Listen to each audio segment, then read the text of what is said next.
You put yourself in those situations where you're capable of doing something. If I can help one person, all this time and this effort would be so worth it. What's going on, all you lovely people out there? My name is Clayton, and thank you so much for clicking on this video. Guys, if you haven't already, please subscribe to this channel and turn that notification bell on. You'll get videos posted to you and notified to your phone, your tablet, your computer, whatever you're watching this on. It'll be notified that I just posted the video. So go ahead and do that for me. And guys, like this video, hit that thumbs up. It'll help this channel out tremendously to get content out there for people that need it, for people that have mental illness such as like social anxiety, OCD, depression, health anxiety, hypochondria, all of the stuff above. Today I want to talk about how to help somebody that is having a panic attack. And the reason I want to make this video is because there's a lot of people that watch this who have a loved one that suffers with anxiety or panic disorder. Panic disorder is where somebody starts developing multiple panic attacks, and it can happen from a wide range of things.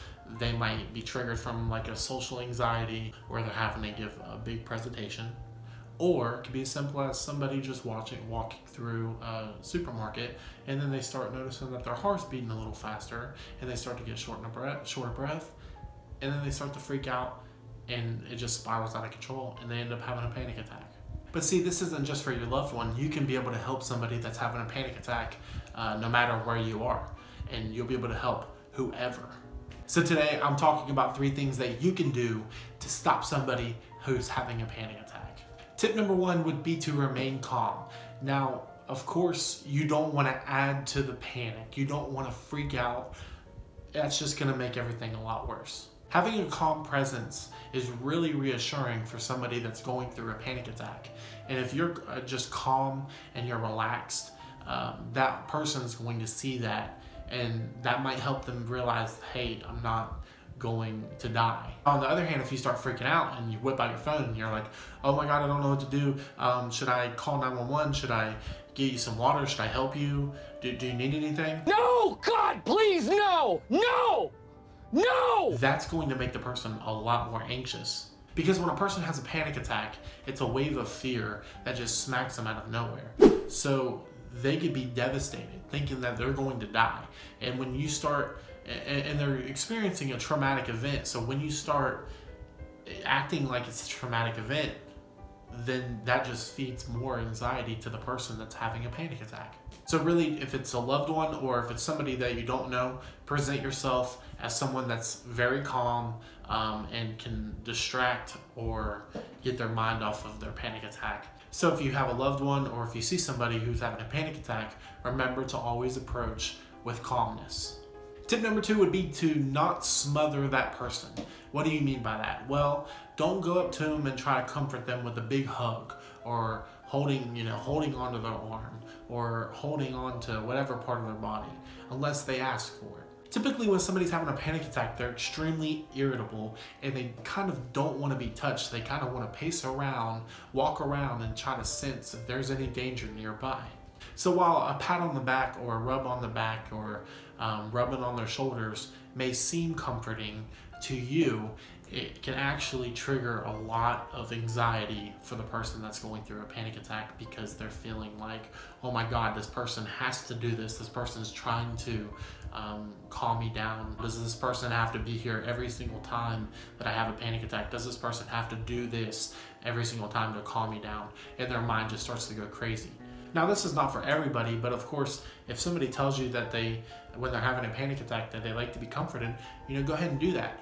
But typical people that have a panic disorder, they're going to be in like a fight or flight state. So they're going to be wanting to run to the hospital, or they're going to be just sitting there in intense fear and worrying about dying, pretty much. So you need to be very cautious whenever you're dealing with somebody that has a panic disorder or is suffering with a panic attack, because anything that you say or do can trigger a lot of more of anxiety and can make the attack go on longer.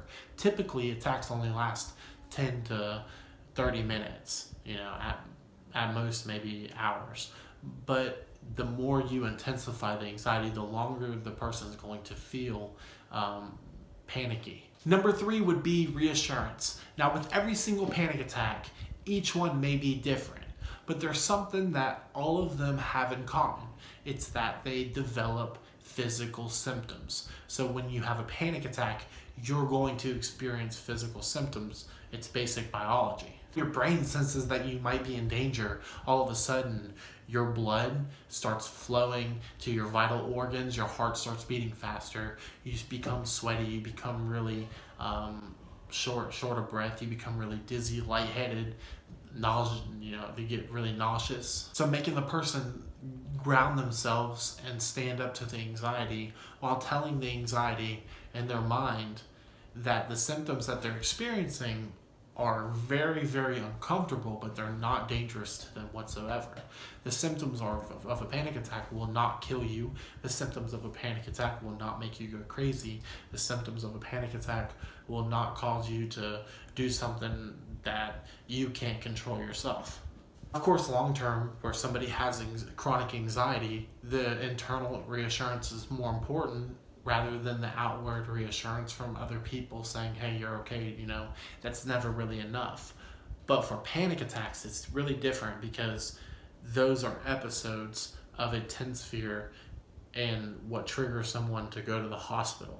So it's good to have somebody there to tell you to be rational and think this through. You may have a symptom of a heart attack or something, but you're young and you're healthy. You're going to be fine. Or even a panic attack will come on when somebody who is socially anxious will talk to somebody that they don't know, like checking out at a supermarket. Well, guys, I hope this reassured you. I really hope that you will take this information and go out in the world with it. You never know what somebody's dealing with, and somebody could have a panic attack that you may not know. Somebody may have a panic attack that you do know, and you'll be able to help them out now by doing these tips. Thank you so much for watching, guys. If you have anxiety or panic disorder, let me know. Drop a comment. Let me know how people have calmed you down, and if you are not anxious in any way, but you have helped somebody, let me know as well. I'm always looking for different information that people give that I can use for myself personally.